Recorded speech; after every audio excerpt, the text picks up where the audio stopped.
예, 민주평화당 비당권파 소속 의원 10명이 집단 탈당을 선언했습니다. 당권파는 즉각 구태 정치라고 비난하고 나선 가운데 분당 사태가 총선을 앞두고 야권발 정계 개편 신호탄이 될지 주목되고 있습니다. 네, 한편 보수 야당들은 조국 내정자 인사청문회에 화력을 집중할 예정이어서 8월 청문 정국의 열기가 그 어느 때보다 뜨거울 전망입니다. 관련 내용 포함한 정치권 주요 이슈들 김현 전 국회의원, 조혜진 전 국회의원과 함께 짚어보겠습니다. 예, 어서 오세요.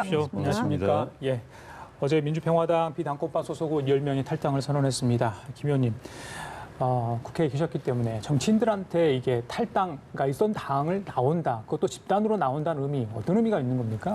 글쎄, 한 번은 아니기 때문에 이분들이 2015년도 물론 16년도 총선에 당선되신 분도 있지만 이렇게 탈당을 주도하는 분들이 2015년도 16년 총선 앞두고도 이렇게 좀 이합집산이 있었기 때문에 좀 새로운 건 아니다라고 봅니다. 특히 정동영 대표가 이번 탈당의 배후에 대해서 얘기를 했고요. 두 번째는 7월경 만났을 때 공천권과 비례대표 추천에 대한 권한을 주거나 아니면 호남 출신의 원로 인사를 같이 해서 대표 체제를 좀 구성할 것을 제안한 걸 놓고 보면 결국은 총선을 앞두고 내년에 다시 국회에 입성하느냐 아니냐라는 것을 가장 우선해서 놓고 있다라고 봅니다. 그래서 정동영 대표도 이것은 명분도 없고 실리도 없는 그런 선택이다라고 얘기를 하고 있는데요. 제가 볼 때는 여러 차례에 걸쳐서 이제 무소속으로 갔다가 또 당적을 옮기기도 하고 선거를 앞두고 탈당했던 전력들이 있는 분들이 모여서 또 같은 행위를 반복하고 있어서 어찌 보면은 국민들에게 좀 면목 없는 일이고요. 그만큼 국회의원들이 자신의 이해관계에 따라서 이렇게 움직임을 가벼이 한다는 것은 좀 정치권에서 없어져야 될 행태이긴 하나 선택을 하는 거라서 아마 내년 총선에서 이것이 어떻게 국민들로부터 평가받느냐는 것은 목구로 남아 있을 거라고 봅니다. 내년 총선에 대한 위기감의 발로다 이런 평가이신 것 같아요. 현 의원님 어떻게 보십니까? 그렇죠. 지금 이 상태로는 내년에 소속 의원들이 다시 당선될 가능성이 굉장히 어두워 보이기 때문에 그러는 건데 총선 앞두고 그 의원들이나 정당의 가장 큰 목표는 다시 당선되는 거죠. 근데 이제 구도상 볼 때 어렵다라고 보여지면 이제 변화를 모색하죠. 그냥 가서는 그냥 패배 또는 낙선이 예정돼 있다라고 보여지면은 그걸 이제 탈피하기 위해서 변화를 모색하다 보니까 총선 앞두고 늘 이합집산이 벌어지는데 지금 기존 정당들 가운데에서는 그 중에서도 민주평화당이 제일 어려운 상황이고 그 다음이 바른미래당이고 그 다음 한국당이고 이런데 그 순서대로 가장 어려운 처지에 있는 민주평화당이 먼저 움직인 거죠. 그 타임 시점의 차이는 있겠지만은 바른미래당도 계속 그런 고민을 안고 변화를 모색하고 있는 과정이기 때문에 어느 시점인가 또 변화가 있을 것이고 한국당도 좀 민주당보다는 아무래도 좀 어려운 상황이기 때문에 이대로 가면 곤란하다는 그런 평가에서 뭔가 변화가 올 가능성이 있는데 민주평화당이 매일 먼저 움직였고 민주평화당은 정동영 체제로는 정동영 대표 얼굴로는 총선 치르기가 쉽지 않다. 그리고 이 세력 가지고는 약하다. 그러니까 얼굴도 바꾸고 간판도 바꾸고 세력도 넓혀야 된다 해서 이걸 추진하는데 정동영 대표가 그걸 반대하고 좀 미온적이니까 그냥 놔두고 나가버리는 그런 상황인 것 같습니다. 그러면 추가 탈당 가능성도 좀 있다고 보시나요? 탈당한 분들 10분이 탈당하셨고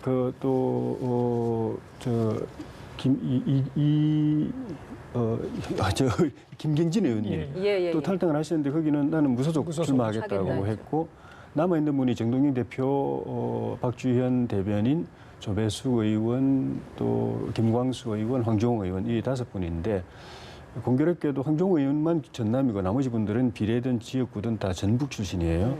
나머지 분들 가운데서도 박주현 의원은 이제 정동영 대표 측근으로 알려져 있기 때문에 움직이지 않을 가능성도 있는데 황주홍 의원이나 김광수 의원, 조배숙 의원은 탈당 가능성이 있어 보인다. 그런데 탈당하더라도 기존의 이 비당권파 탈당파들하고 바로 합류할 건지 아니면은 김경진 의원처럼 무소속 출마할런지 그거는 또 그때 가봐야 할 것 같습니다. 예. 김 의원님, 자꾸 이렇게 이제 이합 집산 하면 빅텐트 이런 이야기 하잖아요. 항상. 그래서 이게 스몰 텐트가 될지 빅텐트가 될지 모르겠습니다. 제3지대 이야기도 계속 나오고 있고. 과연 이제 나왔는데 어느 정도 세 규합을 할지 어떻게 보십니까? 일단 바른정당 쪽에 신호가 지금 나와야 되는데 바른정당도 딱히 지금 그런 상황이 아닌 것 같아 보여지는데 새 확장, 90점도 없다 이런 이야기도 나오는 것 같아요. 어떻게 보십니까? 일단은 지금 나경원 대표, 원내대표가 유승민 전 대표에게 콜을 했는데 유승민 전 대표는 본인이 공식적으로 제안받은 바 없다라고 얘기를 했고요. 그다음에 자유한국당 안에서는 왜 유승민 전 대표의 몸값만 키워주냐라고 또 진박계인 김진태 의원이 또 그러니까 문제 제기를 세게 하면서 그 안에서 또 자중질환이 벌어진 거지 않습니까? 결국은 내년 총선이 2022년 대선의 전초전이다라고 생각하고 텐트론을 얘기하는데 제가 볼 때는 2016년도 총선은 2017년도가 이제 1년밖에 남아있지 않기 때문에 이제 유승민 당시 후보, 안철수 후보, 홍준표 후보 이렇게 하면서 이제 여야가 전체적으로 좀 움직임이 있었던 거지 않습니까? 탄핵 때문에 그렇게 이제 자유한국당이 그대로 갈 수는 없기 때문에 변화가 좀 있었던 건데요. 지금은 제가 볼 때는 안철수 전 대표도 그렇게 그러니까 새로운 인물이다, 새로운 정치다 이렇게 얘기하기엔 또 너무 세월이 지났고 국민들 안에서 평가가 일정 부분 끝났다고 보기 때문에 안철수 전 대표가 들어와서 다시 뭔가를 텐트를 친다고 해도 제가 볼 때는 겨울이어서 쉽게 칠 수 있을 것 같지는 않고요. 그리고 지금 있는 정동영 대표나 손학규 대표도 굉장히 좀 식상한 정치 행태를 많이 보여줬기 때문에 그렇게 신선하진 못하다라고 저는 보고요. 그래서 기왕에 지금 총선이 이제 한 8개월밖에 남아있지 않은 상황에서 벌어지고 있는 각각의 그런 변동과 변화는 그렇게 영향을 미치지 못할 거다. 남아 있는 것은 바른 미래당 안에 이제 유승민계가 어떻게 이제 자유한국당과 손을 잡느냐의 문제이고요. 손학규 대표는 이러나 저러나 어쨌든 지분이 있기 때문에 그리고 고관 열쇠를 쥐고 있는 분이기도 하고요. 그래서 가만히만 있으면 아마 지금 바른 미래당 안에서는 의석수가 좀 이제 유승민계가 나가면 10여 명 정도밖에 축소된다고 치더라도 지금 대한정치연대라고 하는 이 그룹이 결국 손학규 대표 당으로 흡수로 갈 수밖에 없는 거 아니냐. 여기는 결국은 호남 정당으로 바른미래당이 또다시 이제 호남 정당으로 가는 건데요.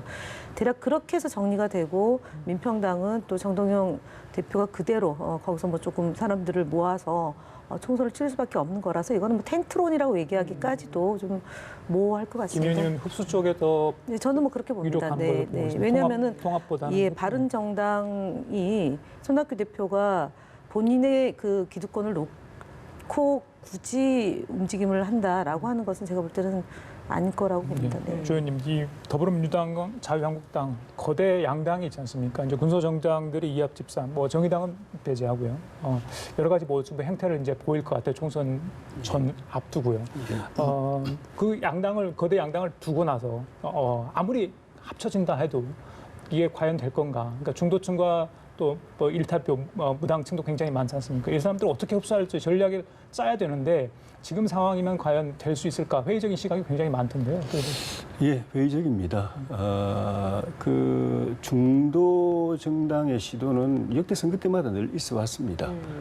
그런데 제 기억에 그나마 의미 있는 의석을 얻은 건 옛날에 자민련, YS 정권에 반발해 가지고 나왔던 JP 중심으로 한 그런 자민련이 대구 경북을 중심으로 해서 충청 일부에서 의미 있는 의석을 조금 얻었고 그다음이 지난 총선 때 국민의당이 호남을 석권하면서 근 40석 가까운 의석을 얻은 거 비례대표를 대거 당선시키고 그 정도고 나머지는 거의 다 실패했습니다. 왜냐하면은 말은 좋은데 중도라고 말은 좋은데 중도에 포함되는 분들이 40%라고 하는데 그분들이 대개 무당층입니다.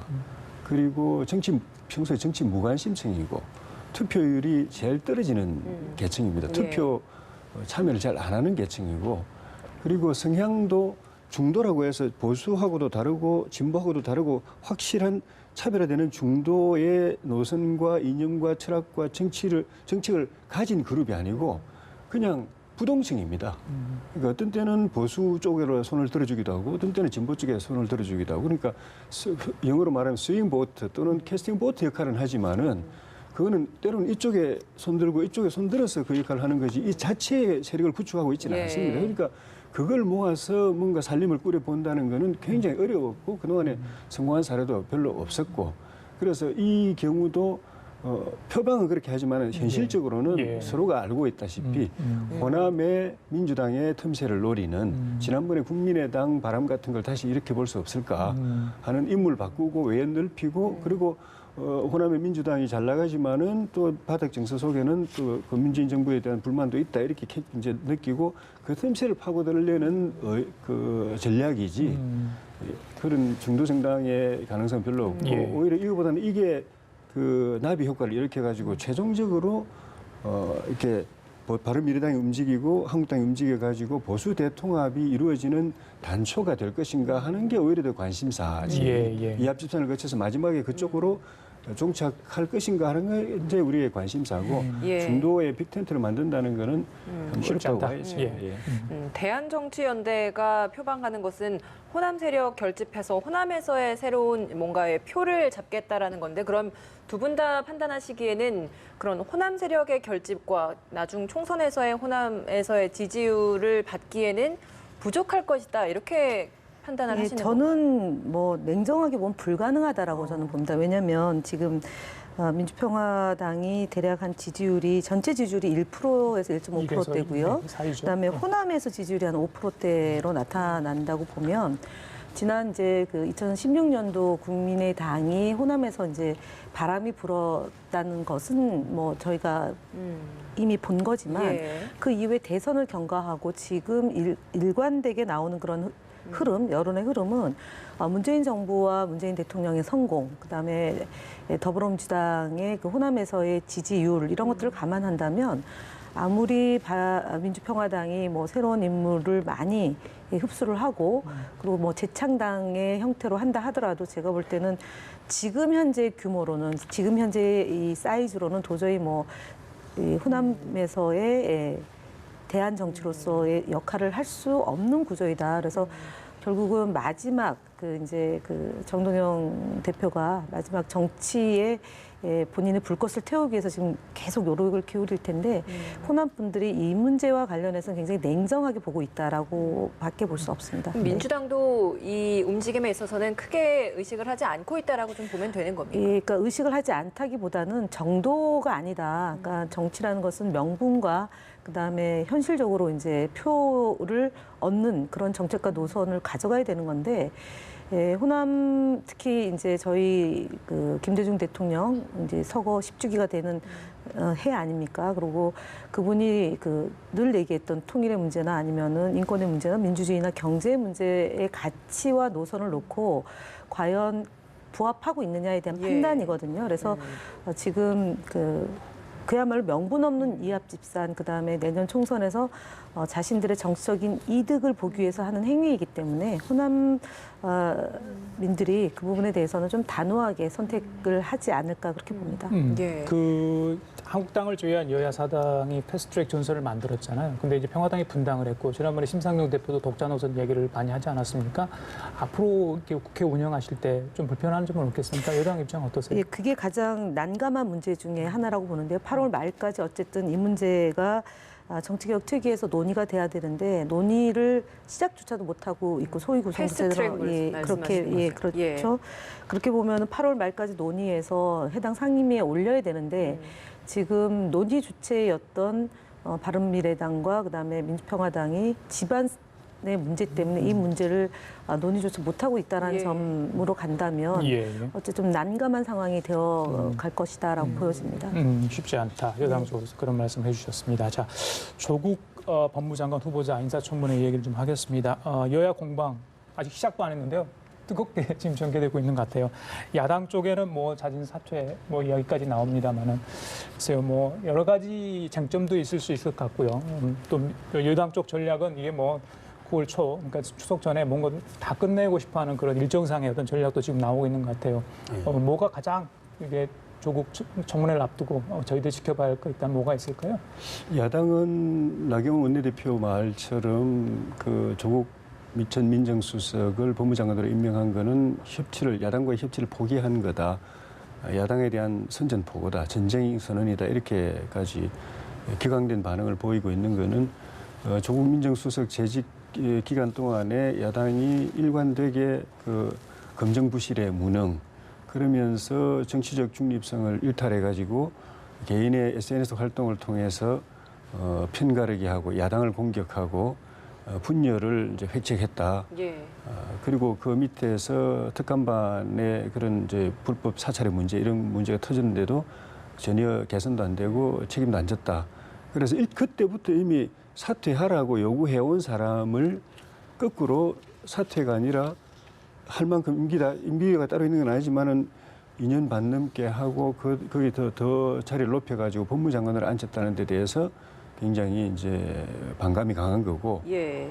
또 법무장관이라는 자리가 사정기관에 말하자면 이제 최고 큰 그 직책이고 무엇보다도 내년 총선 선거 관리를 하는 데 있어 가지고 법무부, 검찰, 경찰, 선관위 여기가 선거 관리의 핵심 책임자들인데 중립적으로 공정하게 선거 관리를 해야 될 사람을 가장 여당 안에서도 좀 전에 뉴스에 나왔지만은 여당 내부에서 집권당 내부에서도 좀 지나치다라는 평가가 나올 정도로 당파성과 정파성이 편향돼 있는 또 야당에 대해서는 적대감을 갖고 있고 집권당에 대해서는 이 강한 이 연대감을 갖고 있는 사람을 정치적으로 편향되어 있는 사람을 그 자리에 앉혔다는 데 대해서 선거를 공정하게 할 의사가 없다라는 그런 반감을 가지고 있어서 반대하고 있는 것이고 그래서 자진 사퇴를 요구하고 있지만은 뭐 문 대통령이 자진 사퇴를 사퇴시킬 임명 철회를 하거나 본인이 사퇴할 가능성도 별로 없고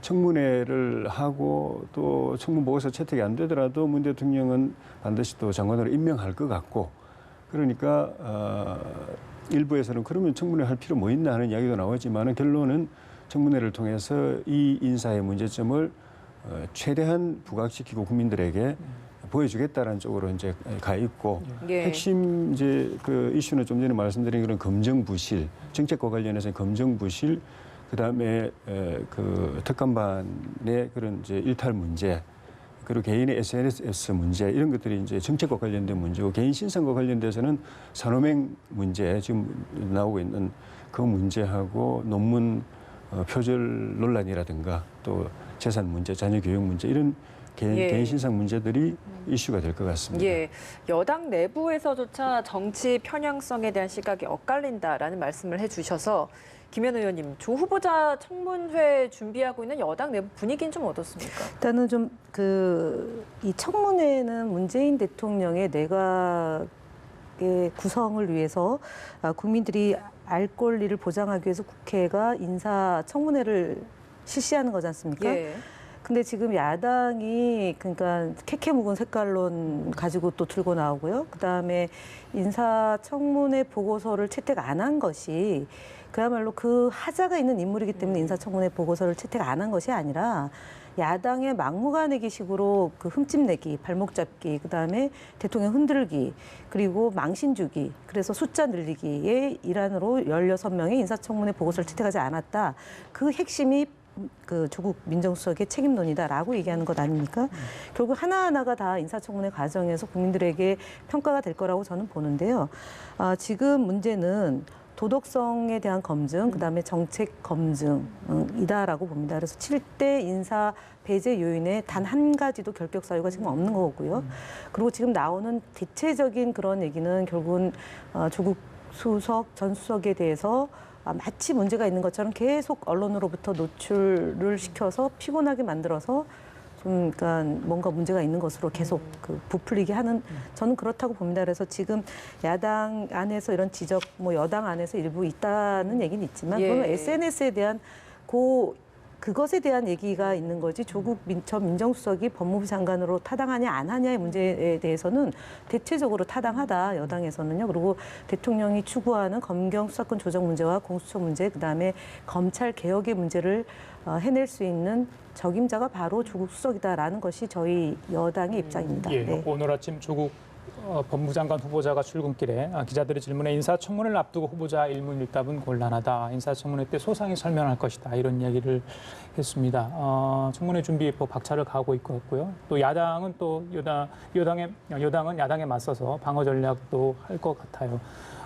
김 의원님, 그 조국 법무부 장관 후보자한테 청문회 준비할 때 요걸 좀 준비하라 이렇게 조언하실 내용이 있어요, 혹시? 제가 볼 때는 그러니까 워낙 그 팩트 체크를 가장 잘하는 장관 후보 내정자 같습니다. 왜냐하면 그러니까 그동안도 뭐 SNS상에서 사실이 아닌 것에 대해서는 단호하게 입장을 냈던 거고요. 그다음에 야당 일각에서 제기되거나 언론에서 제기되고 있는 부분에 대해서 얘기를 해왔고요. 그리고 오늘도 일문일답을 하지 않겠다는 얘기는 정쟁의 도구로 삼고자 하는 일각의 흐름에 그 편승하지 않겠다라는 거거든요. 그래서 지금 제가 볼 때는 이제 조국 수석이 이 말수와 SNS를 사실은 그러니까 빌미를 제공하지 않으면 제가 볼 때 무난하게 잘 할 것 같습니다. 특히 그것의 근거는 마지막 2018년 12월 30날 그 특감반 때문에 운영위원회 왔을 때 사실은 완패했지 않습니까? 당시 야당이 뭐 큰 거 하나 할 것처럼 했는데 결국 조국 수석과 그때 임종석 비서실장의 논리에 다 굴복된 것처럼 제가 볼 때 청문회가 열리면 국민들이 문재인 대통령이 왜 조국 수석을 법무부 장관으로 내정했는지를 알 수 있는 계기가 되지 않을까 싶습니다. 알겠습니다. 예. 다른 이야기 좀 해보겠습니다. 어제 정부가 일본의 경제 보복 조치에 하는 대응 차원에서 우리도 백색 국가에서 일본을 제외하는 결정을 내렸습니다. 광복절을 앞두고 문재인 대통령이 수석 보좌관 회의에서 하는 발언이 뭐 예고전이 될 것이다라는 이야기가 있었고 그와 관련해서 수위 조절을 하자라는 표현이 있었는데 이번에 또 이렇게 어느 정도 이성적 대처 차원에서 이런 조치를 내놨습니다. 이 두 가지 발언과 이런 조치가 함께 나온 것 어떻게 좀 해석하시겠습니까? 예, 죄송한데 그 말씀하기 전에 예. 좀 전에 그 조국 수석 관련해서 하루만 첨언을 하고 짧게 하고 싶은데 기자 일문일답에 응하지 않는 것 본인 자유지만은 그렇게 해서 이게 피할 수는 없습니다. 왜냐하면 국회 청문위원들이 먼저 자료 요구하면서 일문을 각 기자들이 궁금해하는 그 이상으로 몇백 개의 질문을 보냅니다. 그에 대해서 다 답변을 보낼 수밖에 없고 그건 또 언론을 통해서 공개될 수밖에 없기 때문에 저렇게 피할 게 아니고 기자들이 질문한 것 중에서 부당한 질문이면 응하지 않을 수도 있지만은 어차피 국회의원들을 통해서 국민들이 궁금해하는 질문이 나올 그런 질문이면 그 자리에서 답하는 게 맞고 그게 당당한 태도라는 생각이고 예. 또 하나는 지금 여당으로서는 지금 당혹스러운 게 조국 수석을 반대에도 불구하고 임명한 제일 큰 명분이 사법개혁이었는데 사법개혁이 지금 원인무효가 된 상황이었어요. 좀 전에 민주평화당 의원들이 탈당하면서 패스트트랙이 무너져 버렸습니다. 사개특위나 정개특위안에 그 과반수가 확보가 어려워지고 본회의 과반수도 확보가 어려워져가지고 사실상 유야무야 되는 상황이어서 법무장관이 가서 사법개혁을 위해서 할 일이 별로 없는 상황이 돼서 많이 사라졌다. 이게 굉장히 명분이 무너진 상황이 됐다는 예. 그 점 이제 좀 말씀을 드리고 싶고 대통령 청와대 정부가 일본을 상대로 해서 백색 리스트에서 제외한 거는 일본에 대한 예고된 반응이죠. 일본이 한 만큼 우리도 그에 대해서 합당한 대응을 하겠다고 했는데 우리 정부가 사실 큰 카드로 생각했던 게 한일 군사정보보호협정 파기 문제인데 이걸 가지고 조금 이제 좀 분위기를 좀 띄웠는데 결국은 이제 미국이 반대하기 때문에 이 조치는 하기 어려운 쪽으로 분위기가 가기 때문에 백색 리스트 제외라도 이렇게 하지 않으면 우리의 대응이 없는 그런 상황이 되어서 이제 한 것 같고 다만 하더라도 일본이 한 거의 그대로예요. 일본이 우리 A 그룹에 있던 걸 갖다가 하나 우리만 빼가지고 A-1그룹을 해서 빼듯이 우리도 가 그룹에서 가-1, 2로 해서 우리 일본만 가-2로 빼고 제한 규제 받는 조치도 거의 유사하고 다만 이제 어제 그제 한 며칠 사이에 문 대통령 발언을 통해서 우리가 느끼듯이 일본에 대한 대응 기조가 감정적인 대응이나 일방적인 그런 그 충돌 구도에서 좀 더 차분하고 냉정하게 이성적으로 초기에 많은 사람들 전문가들이 주문했던 그 주문들은 이제 돌아가고 있는 상황이고 가능하면 대화와 타협을 통해서 해결하자. 그리고 미래를 바라보면서 나아가자라는 그 기조에 맞춰서 조치는 하지만 일본이 대화를 요청하면 대화를 통해서 그 조치에 대해서 예. 조정도 가능한 여지를 남겨둔 것이 예. 의미가 있고 예. 이 기조가 내일 모레 광복절 대통령 경축사의 대일 메시지에도 아마 거의 그대로 유지되지 않을까 하는 측면에서 알겠습니다. 괜찮은 것 같습니다. 예, 김 의원님 어떻게 보십니까? 대통령 메시지 일련의 메시지 중에 가장 그 비중 있게 하는 게 강복절 메시지고 그다음에 3.1절 메시지지 않습니까? 제가 볼 때는 강복절 메시지는 그동안 대통령께서 일본의 경제 침략을 총화하는 그런 메시지가 나올 것 같습니다. 그러니까 냉정하게 대처해야 된다는 건 기조이겠지만 일본의 이런 경제 침략의 부당함을 다시 한번 강조하는 그런 메시지가 나오지 않을까 그렇게 예상을 해보고요. 예. 이번 그 조치는 결국은 일본의 국제 수출 통제의 원칙에 맞지 않은 행위에 대해서 우리도 맞대응한다라는 건데요. 일본하고 똑같다라는 게 아니라 일본의 잘못된 행태에 대해서 바로잡는 것에 정부가 주안점이 있는 거고요. 그리고 필요한 서류나 심사 기일을 조금 더 연장하는 건데 결국은 이렇게 하니까 일본이 WTO와 배치되는 거 아니냐, 잘못된 것 아니냐라고 얘기하면 본인들이 얘기한 것을 다시 되새겨봐야 되는 거 아닌가 그렇죠. 싶습니다. 본인들이 스스로 WTO를 위반했다라는 것을 입증하는 얘기가 되는 거라고 저는 보고요. 결국은 대화 타협은 대통령의 일관된 기조였습니다. 그러니까 대화 타협을 하고 과거는 과거서대로 가고 미래는 미래대로 가야 된다는 게 3.1절 메시지에서도 그랬고 일관된 일본에 대한 얘기였는데 예. 결국은 일본의 침략에 대한 그 대처를 대한민국 정부가 하고 있다. 그리고 그것을 다시 한번 국민들의 그 차분한 대응과 국민들의 그 협조에 대해서 감사함을 표하시는 그런 메시지가 나올 거라고 봅니다. 예, 네. 알겠습니다. 지금까지 김현 전 국회의원, 조혜진 전 국회의원 두 분과 함께했습니다. 말씀 감사합니다. 고맙습니다. 고맙습니다.